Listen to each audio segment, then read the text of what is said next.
Hi everybody, this is week 2 of the web server application development course. This week we're going to cover the MVC pattern and do kind of a brief introduction to ASP.NET MVC4.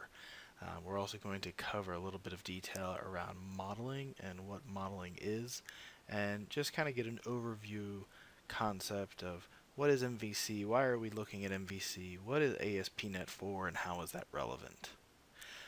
So we're going to start off by just kind of covering the MVC or model view controller uh, concept. It's actually considered a design pattern, and just talk about those different pieces. So first of all, to kind of look at something that you may be familiar with, the idea of N-tier architecture, often referred to as 3-tier architecture.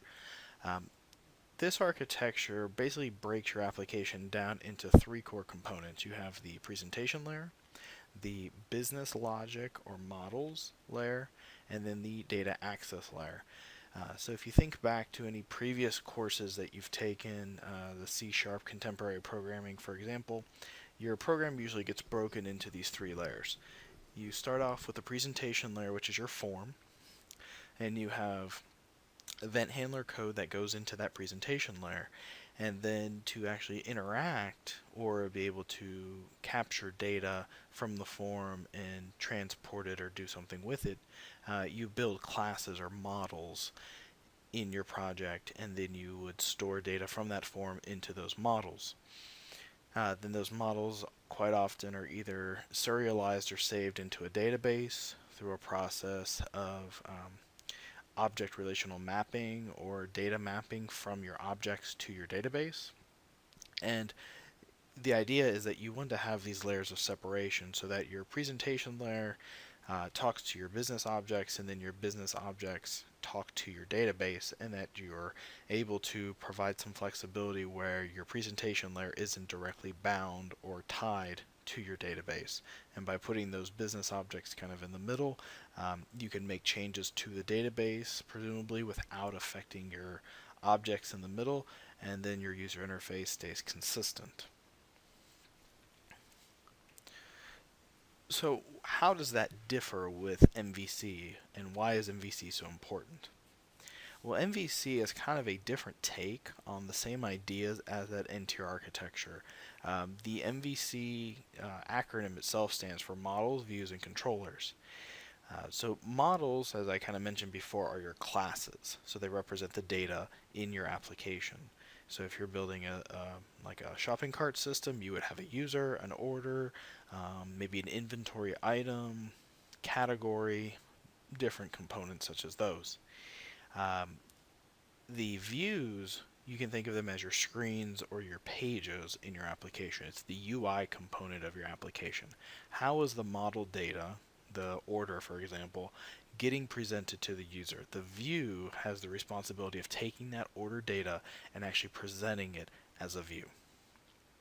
The controller, I like to kind of use the term traffic cop.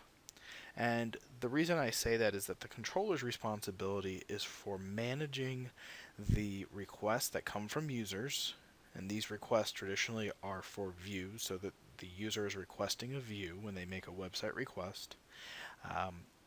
The request could be coming from the user and it's requesting specific model data, so then the controller is also responsible for fetching that data from the data store, whether that's a database or a web service or some other source. It's responsible for calling out to the models and saying, I need this data, and then it's responsible for responding or sending a view bound to a model back to the user. So once it connects, it receives the request from the user, it goes and grabs the data that it needs from the models, and then it pushes that to the view, sending back the view with that appropriate data loaded. That's the responsibility of the controller. It's the traffic cop, it's the logic within your application. Another way to maybe think about it is that the controller, and this is a very loose scenario, but the controller is also kind of like the code behind a Windows form. Um, so that way when you click a button, that's an action, that's an event that's occurring, and then you have code for that. The controller consists of a series of methods, and these methods are called actions. So your controller is a class. Your controller has methods or functions. Those are the actions that the controller can respond to. So again, that idea of a traffic cop and that an action is called it's called on a controller. So the controller action is called, and then the controller action responds with a view utilizing model data. So this is just a quick comparison of the MVC architecture versus the N-tier architecture. I tried to do my best to line up the layers, and hopefully it's parent enough. But you have the presentation layers essentially similar to your views. Then your business logic and model layer actually becomes your controllers and your models. And then below that you have a data layer, and then ultimately the database. So your business logic is actually separated out into two components. You have the controller and you have the models. So that's a little bit of a greater level of separation of concerns by actually separating the controller from the models. The goal is to give you more flexibility so that way you have your models, which represent your business data or your business logic, and then you have this controller that's responsible for managing or being that traffic cop between what the user wants and what the models are providing. So again, just to kind of clarify, so the models represent the domain or business case of the application. So it's actually responsible for dealing with that data or the business rules behind an application. The views are essentially the web page layouts for that model data. So when you think of that, think of kind of an HTML page. It's a little more sophisticated than that, but that's basically the idea, is that these views are your HTML documents that are eventually sent out to the user. And then the controller contains that logic of how model data should be sent and received from the view, and it acts as that traffic cop between your points of data. It's actually where most of your programming logic lies, is inside of that controller, and it's responsible for that exchange. So the MVC model or pattern kind of follows this idea. So at the top there you have your model, and your model again is your classes. So when you are talking about building a shopping cart system, you have things like user, an order, an inventory item. Those are your models. The models do not talk to or do not call any views, and they do not call any controllers. They actually kind of live in isolation from the rest, in the sense that they don't make any calls to the controller or the view. The models are designed to live independent of the views and the controllers. And then the controller on the right has a direct dependency on the models and the view. So the controller can talk to both the models and it can talk to the view. It itself has very limited functionality as it pertains to what the HTML looks like, and it has very little functionality as it pertains to the models themselves and how those are generated and managed. The controller, again, is that traffic cop, but it relies on both the views and the models to be able to fetch data. So let's talk about a real world example. You go to Amazon.com and you add some items to your shopping cart, and you click on that button that says shopping cart. Well, that request for shopping cart is a request that goes to a controller. That controller does two primary tasks. It goes and it fetches the shopping cart for your user from the models. That models call then connects to a database somewhere and actually pulls down the order details. The order details are then sent back to the controller, which is the calling method, and then that controller takes that collection of inventory items or order details from that shopping cart object and passes them to the view. The view then takes that data, unpacks it, and creates a table or a grid of the order details on the screen for you. So that's kind of the relationship of how that data goes from models to controllers and ultimately to views.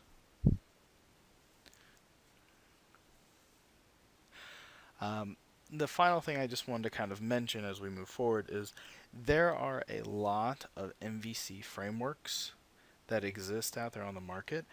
This is just kind of a quick glance at some of the more common or well-known ones.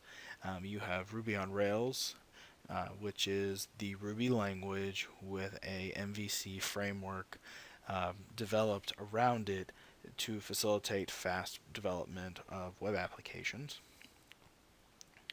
You have Django, Cake PHP, which is a PHP language, Spring and Jakarta Struts, which are both Java-based languages, I believe. There's Play, and then CodeIgniter, and then finally, of course, ASP.NET MVC. So we'll be obviously focusing on ASP.NET MVC, but these concepts that we're talking about throughout this course, probably with some ramp up, could be easily applied to any one of these other frameworks as well. So what we're learning here, while it's Microsoft specific, the conventions and the ideas are very, very similar, and when you get into situations where you have MVC frameworks, the concept should be fairly applicable, or at least give you a good running point or starting point as you're going into any of these other frameworks as well.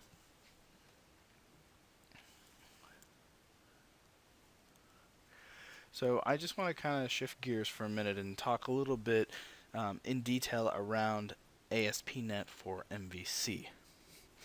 So we talked about the first, we did our first project last week where we logged in, created that MVC project, and kind of walked through the basic mechanics of MVC.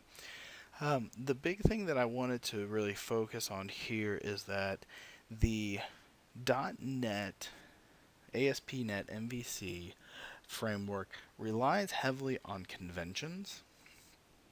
So what that means to you and I is that the MVC framework for .NET looks a lot at how pieces are related to one another as it pertains to folder usage and naming conventions when it does its deduction of data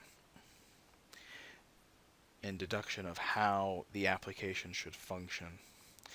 So you'll notice this more next week as we get into it, but you'll find that when you create that new project, and if you go back and look at the previous week's project, you'll see that that project is really broken out into specific components. You have a folder for models, you have a folder for controllers, and you have a folder for views.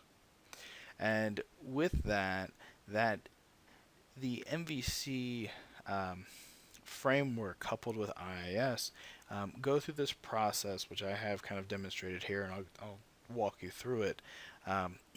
It goes through and it actually does a lot of sophisticated logic in order for it to handle requests in the way that it does. So what happens is that you start off and you have a user, which is demonstrated by the browser graphic there on the far left. So you go to your website, you type in or you go to your browser, you type in a URL, you hit enter. That URL is then resolved and shipped off to IIS. IIS then unpacks it, identifies it as being a service request or an ASAPI request, and then actually passes it through to ASP.NET via its routes handler. The routes handler looks at the route or the URL of the request and actually goes through a process of parsing that URL and identifying what is called the route.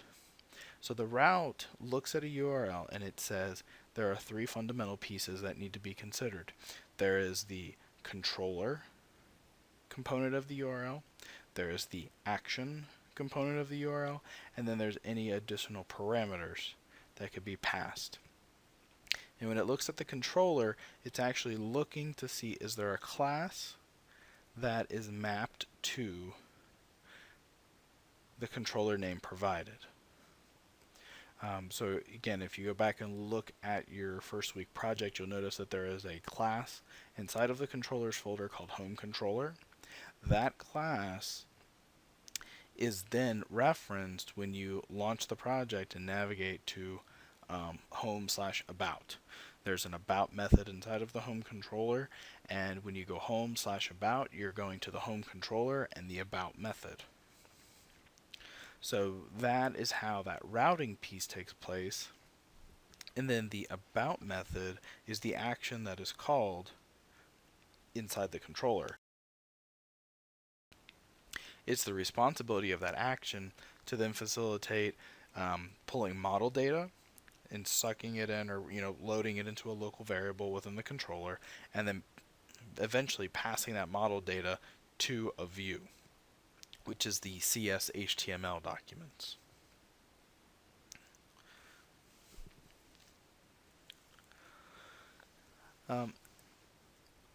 So the last piece that I kind of want to start to cover and explain is this idea of data modeling. And I just want to spend a little bit of time on this because I feel like it's very important to really get a good grasp on, and it really plays into the term project, the final project for the term. It's a piece that will be kind of running through the rest of the year, and I'll touch more on in just a moment. So the domain modeling is basically the idea of, if someone comes to you with a scenario and you're looking at a situation where they say, I need you to write me an application. I need you to write me an e-commerce site, just as an example. Or I need you to write me an online scheduling application so that students can log in, they can find courses they want to sign up for, and they can schedule for those courses. That's kind of what this domain model is representing. So coming into this, you would want to think about that scenario and think about what are the components, what are the classes, what are the nouns. Often that's a good way to think of it. What nouns are relevant in this use case or this scenario that I was presented with. That's where your domain modeling, that's where your models come from, is by looking at that scenario and then identifying what are the nouns, what are the things that I need to take into consideration, and then building classes or models for those things. So this is just kind of a quick and dirty example, but basically if we're building a scheduling application, we're going to need a student model, we're going to need a teacher model because the teacher teaches a course, the student takes the course, and then we're going to need a schedule model, and that model would then represent the teacher and the student taking this course in a particular room at a particular day. So the items that are bullet points are properties of the class. And then you'll notice with schedule in particular, the last two properties are teacher and student, so those would be of type teacher and of type student. So as you're working through, and I often like to do this inside of a Word doc or paper pencil, or there are some good visualization tools within even PowerPoint. I mean, they're just very simplistic tools, but spending that time to think through the logistics and the planning of what you're going to code before you sit down and code it often gives you much greater gains. Because, and this is my opinion, but from my experience, it's always been that it's better to sit down and probably end up spending almost 75% of your time thinking through the logistics and the process of coding than you do coding. And I'm not saying that you have to sit down and do all the thinking before you ever start writing code. It's actually better to kind of do it in iterations, where you'll sit down and you'll kind of take a first stab at things and you'll say, okay, student teacher schedule, I need to build these 3 classes.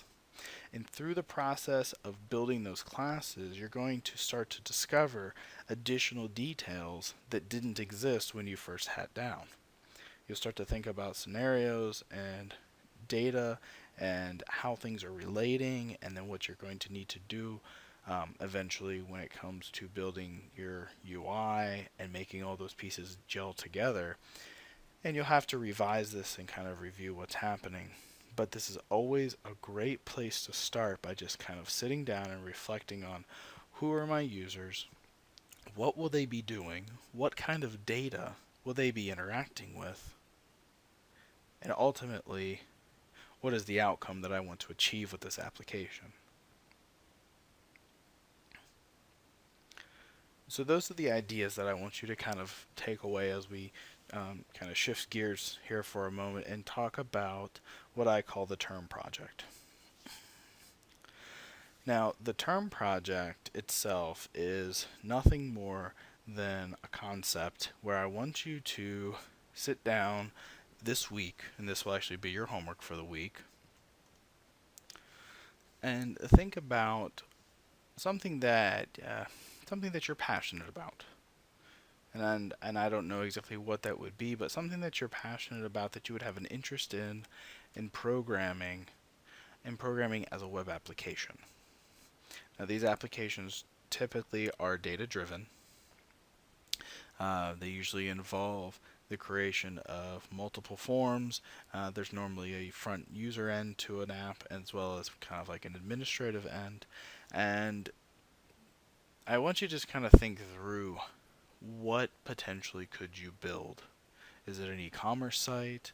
Is it a social networking type of a site?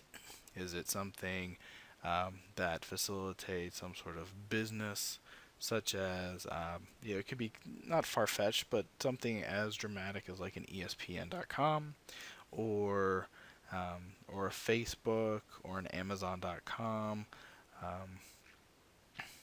or is it something more along the lines of like an Instagram?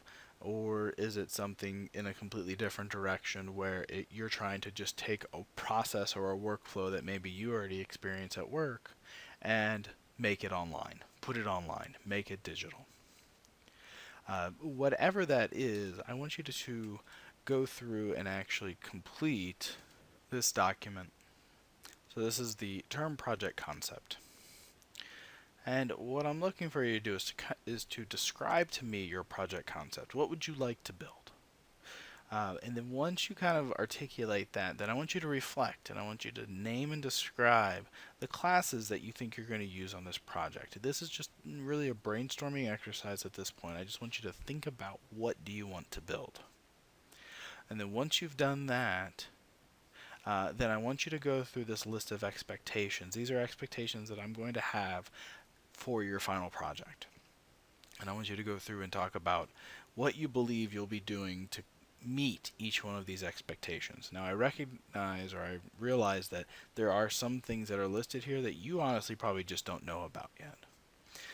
This is just a little bit of stretch built into this, and I want you to actually do a little bit of research on your own, whether that's through the textbook or Googling online, whatever the case may be. I just want you to kind of invest yourself in researching what these ideas are, things that are not completely familiar to you at this point, and just own this a little bit. I want you to kind of understand what's going on and what types of things you're going to be learning about. Once you've done that, submit that back to me, and then I'll review them and then give you feedback on each one of the items, or each one of the project concepts that you submit. So that's the idea. Really, I want to kind of give you this opportunity to get thinking about things and just come up with a concept. Part 2 to this, because this is a term project, this is supposed to span the entire term, this project will ultimately become your sandbox for completing assignments, homework assignments throughout the term. And so traditionally what I've done is I would give kind of a term project, but I would wait till midterms or even later than midterms. And I realized that that's not always a significant enough amount of time to really invest yourself into understanding concepts and building something and giving yourself enough time to do it.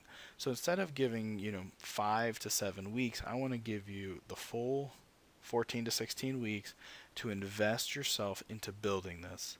And something that I mentioned previously is I'm expecting you to spend 5 to 7 hours a week, about an hour a day minimum, working on this. And that's to sharpen your skills, hone your skills, and become a better programmer. Looking back through the roster, I'm pretty sure that just about everyone is on the software development track that's in this class. And if that's your goal, is to be a software developer, I applaud you. And I also realize from my experience, is that software development is one of those things where you definitely have to invest yourself. So if you're coding for 1 hour a day for 5 days a week, and then you're still thinking about that project over the weekend, that's great. You need to be willing to fully invest yourself. And I also understand that people have lives and people are busy, and as students, you still have a lot of work, probably, if you're carrying a very full load. That's why I'm only asking for 1 hour a day. But working on it for 1 day a week is not enough to become at least somewhat competent with these technologies. It's just not feasible. You need to invest time in doing it. So by giving you this task of completing a project that you personally are choosing to do and something that you can invest yourself in, my hope is that you will actually take the time every day to sit down and work on this project. My genuine hope is that you will get so invested in this project that time will fly by and you will not realize that you've now invested 4 hours one day on this project fighting to get some small, what appears to be insignificant but is extremely complicated piece of code to work. And that is life as a developer.